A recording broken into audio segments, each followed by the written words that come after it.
Hi, let's see how we can express this fraction in partial fractions. Here we have proper fraction. In the denominator, we have three linear factors. Therefore, we can split this fraction into three fractions.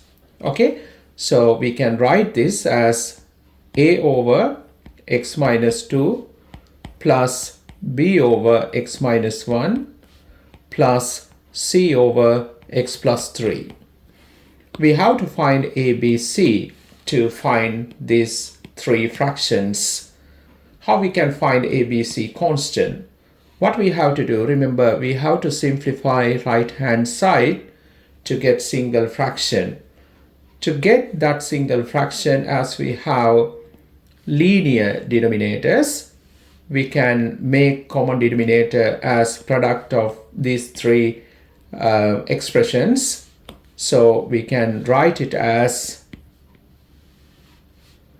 x minus 2 times x minus 1 times x plus 3. So to get this common denominator, we need to multiply numerator by x minus 1 times x plus 3. And here, this numerator, we need to multiply by these two basically. So I times it by x minus 2, x plus 3.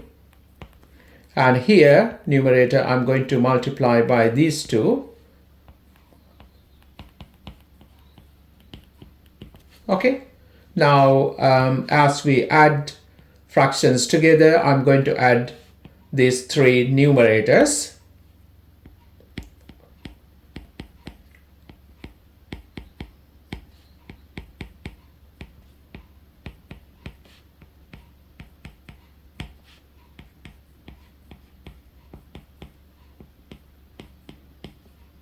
Okay, now what we're going to say here, you can see left hand side equal to this right hand side.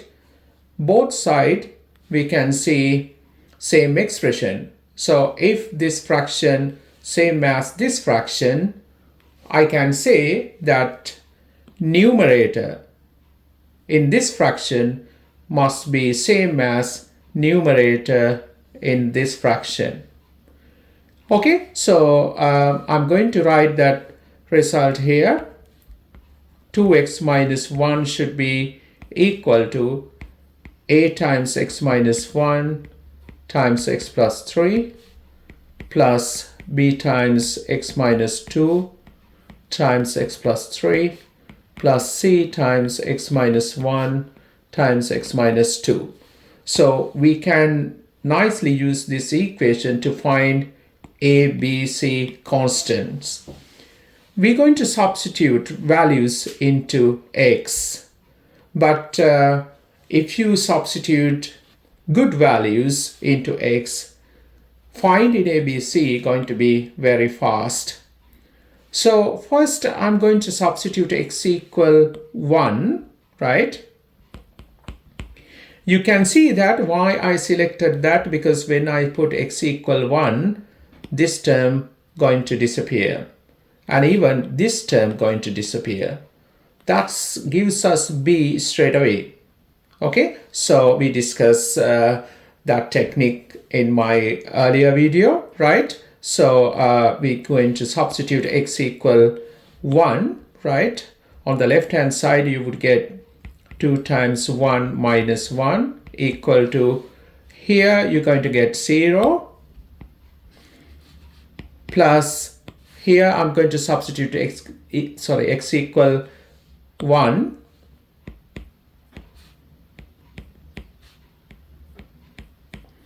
So this gives us b. Here we have 1 on the left hand side. On the right hand side we have negative 4b. This gives us b as negative 1 over 4. Now I'm going to substitute x equal to, left hand side we have 2 times 2 minus 1 equal to, here I'm going to put x equal to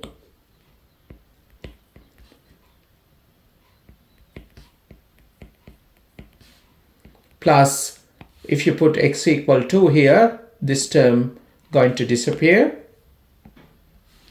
And here, if you put x equal to, you can see we get in 0 there. So this term going to disappear. Okay, so this one straight away gives us constant a. So what we have here on the left hand side, 4 minus 1, 3. And on the right hand side we have 5a.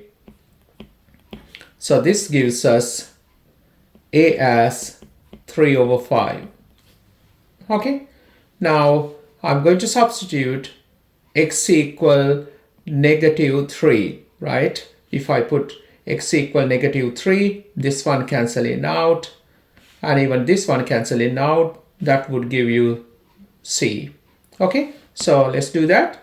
I'm going to substitute x equal negative 3.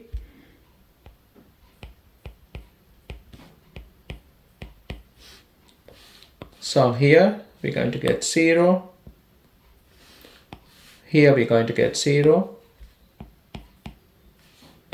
Here, if you substitute x equal negative 3,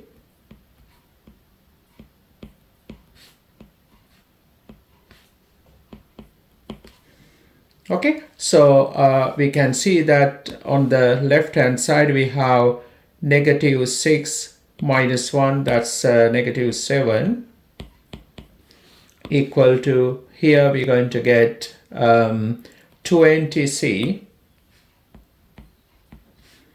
This gives us c as negative 7 over 20. We have ABC, you can substitute those values in here, right? So you can write down 2x minus 1 over x minus 2 times x minus 1 times x plus 3, same as a. I'm going to substitute from here. A is 3 over 5. So if you put that 3 over 5 there, you would get 3, 5 times x minus 2. And b, we have here minus 1 over 4. If you substitute it here, you would get minus 1 over 4 bracket x minus 1. And c we found here, right? I'm going to substitute that value here. So that would give you 7 over 20 bracket x plus 3. So now we express this fraction in partial fractions. Okay.